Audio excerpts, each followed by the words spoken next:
Most businesses start and they immediately focus on, well, how can I market? How can I make money, Alex? How can I grow and get sales and make some income? I tell them they need to slow down. We need to focus on who are we serving? Who are we helping? What is their pain? What's their problem? Because if we focus on the ideal client, right, the person that we'd love to work with, like Christy is my ideal client. Look, she's like my third mom. I have a mom, a stepmom, and Christy. I got 3 moms, not bad, right? So she's amazing and she's my ideal client because she's coachable. She came in, a little bit initially battled with what she had to do, but then she put in the work and she grew.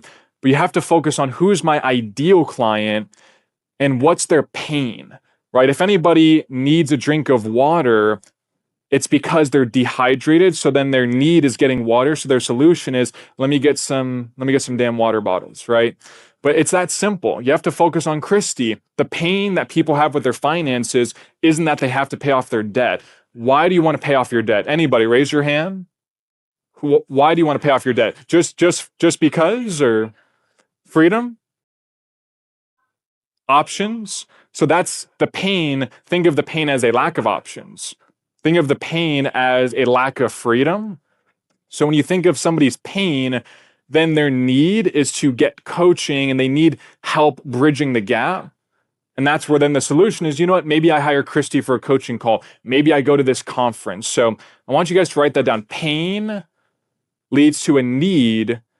And when somebody needs something, they're going to be committed to finding the solution. Like I said, going back to the Girl Scout cookies, God forgive me, please. But seriously, if somebody walks out of that whatever dispensary, they're starving. We all know the term. They're starving and they have a need. That's their pain. They're starving. Their need is, I need some food ASAP. So their solution is, oh, there's some cookies. That sounds amazing. And again, it's not that they're the best cookies. They're in the best positioning. They're in the right place at the right time. And that's the idea of, if you understand your ideal client, you'll understand where they spend time. Again, I understood Christy's ideal client from day one. So that's why I told her, I said, no, we're not doing local stuff yet. You have to build a brand. You have to grow. So I said, that's why you need to go on YouTube, because people go on YouTube and YouTube is unique because people search for information, right? Stuff pops up on our feed, but you search, for how do I work out? How do I grow a business? How do I pay off my debt? So people are actively searching for the information. And that's why the first step that any of you should do is start a YouTube channel, because it doesn't cost any money whatsoever.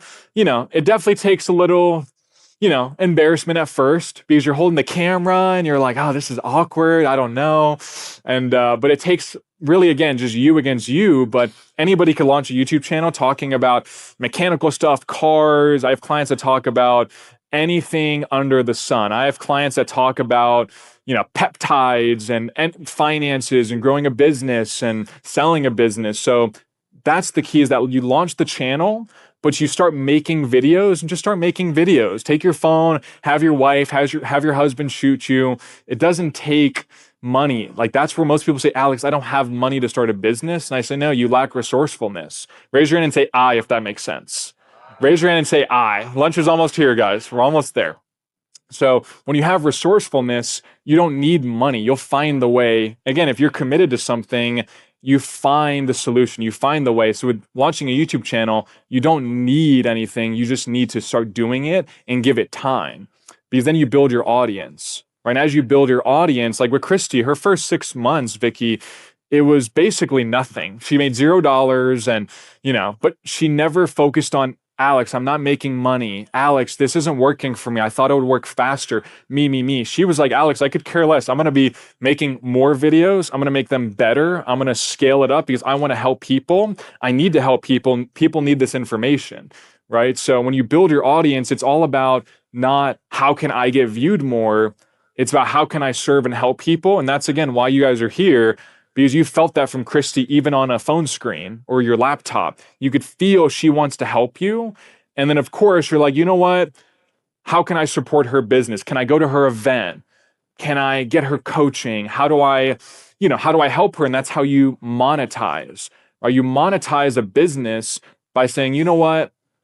Let me help people Let me add value, and everything else from there is going to work out. And I promise you it will. So, again, your business plan should literally be, what do I like talking about for free?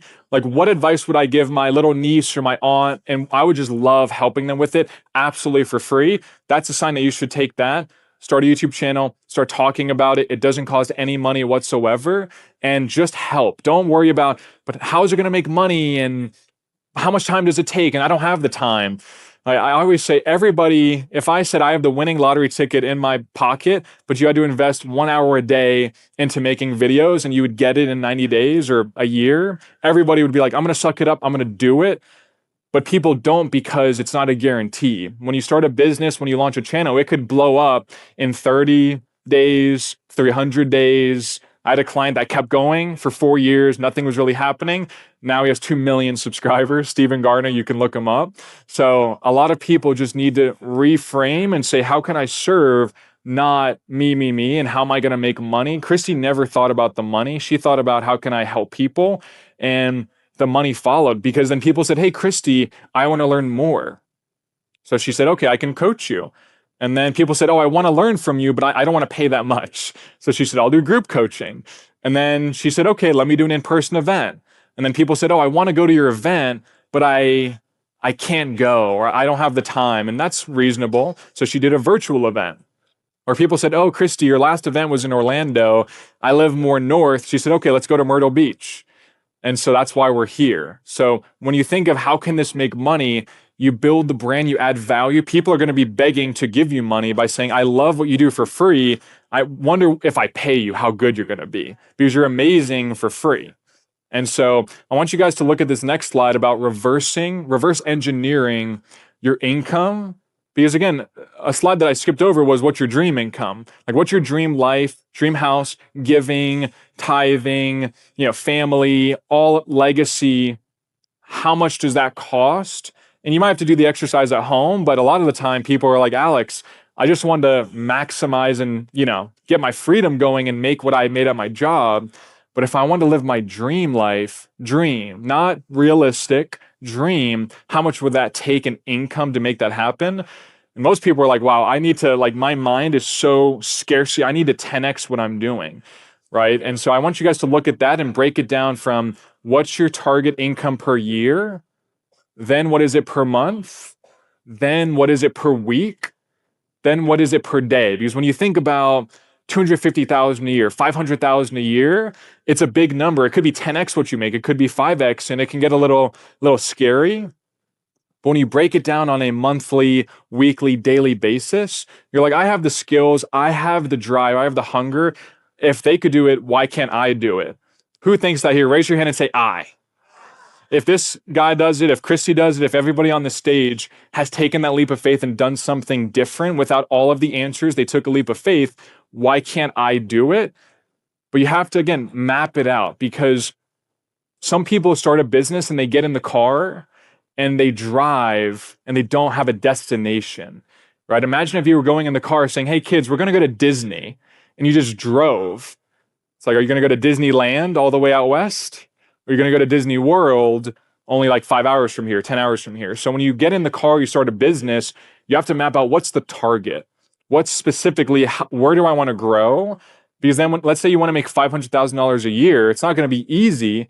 So you're like, wow, to make $500,000 a year, I probably have to help millions of people, right? If you help millions, you might make millions, right? That's the mindset shift people should have when starting a business. Because again, I've been doing this for 10 years. I've spoken to tens of thousands of people one-on-one or in group formats, and people focus so much on my money, my this, my that. Again, you want to set the target so that you can then work to help people and let it fall into place.